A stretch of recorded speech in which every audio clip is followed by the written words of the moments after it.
In the first couple days after switching from my glorious Nikon 600mm 6.3 prime to a Canon 600mm 11, it was painful. I did cry myself to sleep on a couple occasions, and I had to convince my mind that it was okay.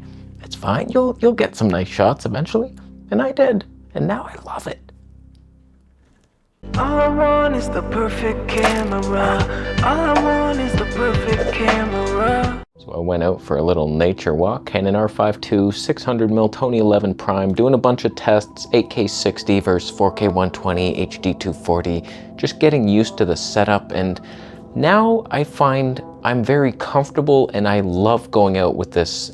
The most important thing to me is using the camera. Is it fighting you or not? There's a couple things I wish were different, but for the most part now, switching everything is just so easy. It's just one button press to get from 8K 60 to 4K 120. You just cycle through the modes. That's easier than any dial has ever been. Although the placement of that MFN button is a little, you gotta search a couple searchers. But for the most part, the 8K 60 looks glorious. Do I want 8K? Of course not. Like, this is stupid. Like, I barely see a difference between that and really nice 4K. If we didn't focus on so many megapixels, we could have had nice things. A little 4K 240p, it's coming. All you need is 8 megapixels for that. So imagine Canon with its 45.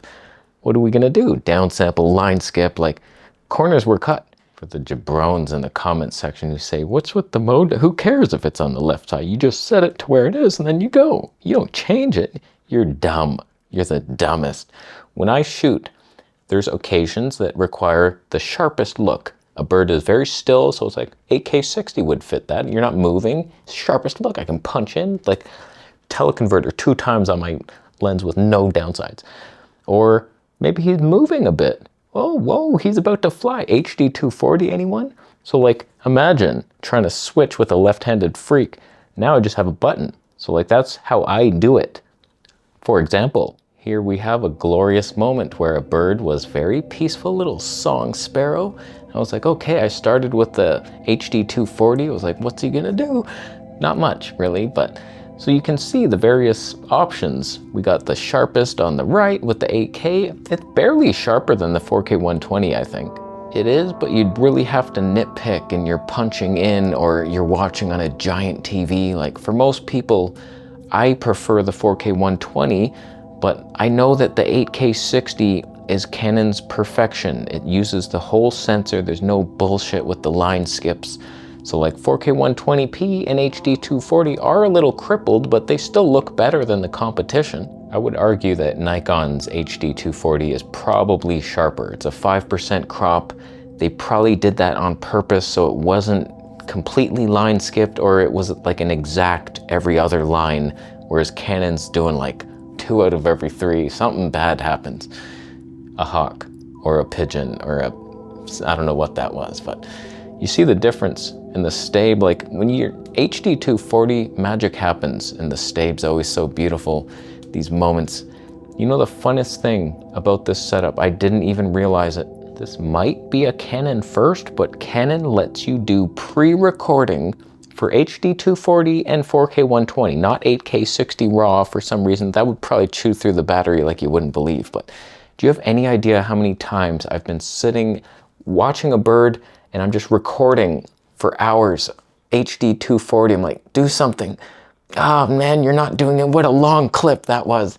And it's terrible. Whereas now I can just press the pre-record button, wait, as soon as he flies, press the record and it captures, I don't even know how long. There's probably settings, but it seemed like it was at least 4 seconds. Totally game-saving changer of a feature. Unfortunately, it was this bullshit shot that I got it with, and I could not track him after that moment, but I did, like, I was just shocked that I was even in that mode, capable of doing that. So I was just like, oh my God, press it. Is it recording? Like, it was very confusing, so I didn't know how long before it was recording, but I'm gonna use that all the time now. And it's just one button press to activate it or turn it off. So woodpecker, he was pecking stuff. 8K 60 RAW, of course, and it's fun. Usually woodpeckers, I like the HD 240, so I realized that and I was like, you know what? I'm gonna easily switch with just one button press. It's not gonna take me long. This is gonna be fantastic. And I did that. And look how much slower it is. And you didn't lose any quality. You're kidding yourself. It looks good. You see the odd like weird thing in some footage, some artifacty stuff and moire, and nobody has perfect HD 240. The Blackmagic OG would with its 2 megapixel sensor. Can you even imagine that thing in a modern body? And then I switched to 4K 120, sharper, better. And then he was like, yeah, this is your mode. Keep doing this mode, man. It's really good. See, you get the perfect balance. It's slow enough and it's sharp. That means the Nikon Z8 would be perfect for you, right? You're gonna buy it? No, I'm not. I just saw one on Amazon warehouse. It was like 3,800 Canadian. And I was thinking, I know Amazon, like they would, wow, I said that weird. I think I had a stroke mid-sentence. They would not be a fan of this, but I would love to just buy it, review it, compare it, make a bunch of videos, and then send it back at your expense. That'd be a great business model for me. And then I still send them to you, like affiliate links, Amazon down below. I didn't buy it, but you might. It's a good deal. Come on. It's funny, I get comments all the time like, you thought you'd get good results with that lens? Like, what are you even talking about? It's a budget plant. It's like, usually the best lenses are the cheaper ones, and this looks fantastic. Like, what are you even talking about? It's like utterly the best footage you could ever get, and it's a prime, and it's light. It's lighter than any Micro Four Thirds setup. No APS-C even has a prime lens, except Fuji, of course. Would I love a 600mm Tony 8 prime from Canon to like compete with the Nikon really nice lens, but it's even lighter? I don't know why they would do that. It's just one stop. It's never gonna happen, but Sony should do that, I think.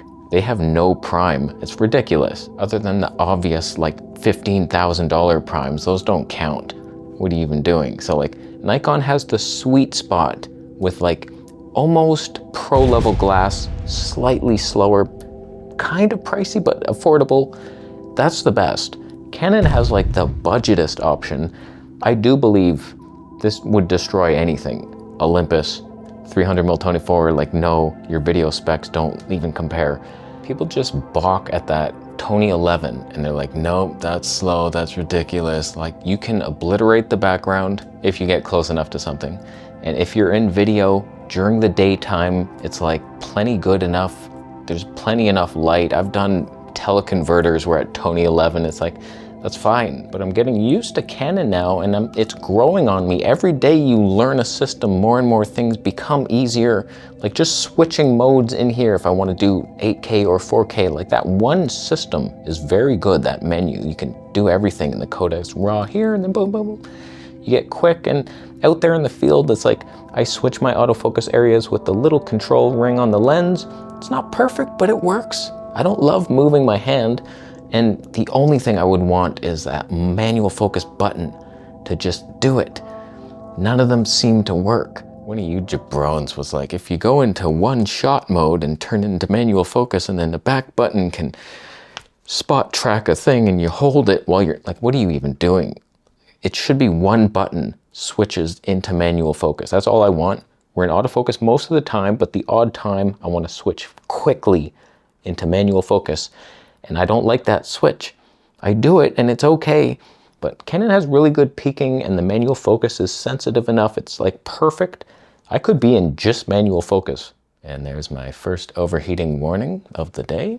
Canon does not like HDR. That is a bitch, but I do. And the colors are glorious. So what do you think of that footage, huh? I love taking it out. It's so light. I couldn't put the Nikon on my backpack clip and ride a scooter with that thing. Like, no way. I don't even need a tripod mount. Who cares? Like, it's just on the camera, boom. You take it off, you're gone. The only thing I would say and give you other systems is Canon doesn't have the most filmic look for whatever reason. They cripple it. That's for the C70. And we could do that. And I sometimes take it out with that combo and it works great. But like, no. You're a little sharp and stabby like Sony. That's okay. You'll get used to it. It's I would say Nikon, Fuji, Panasonic if you want filmic wildlife, but Panasonic doesn't really have the primes.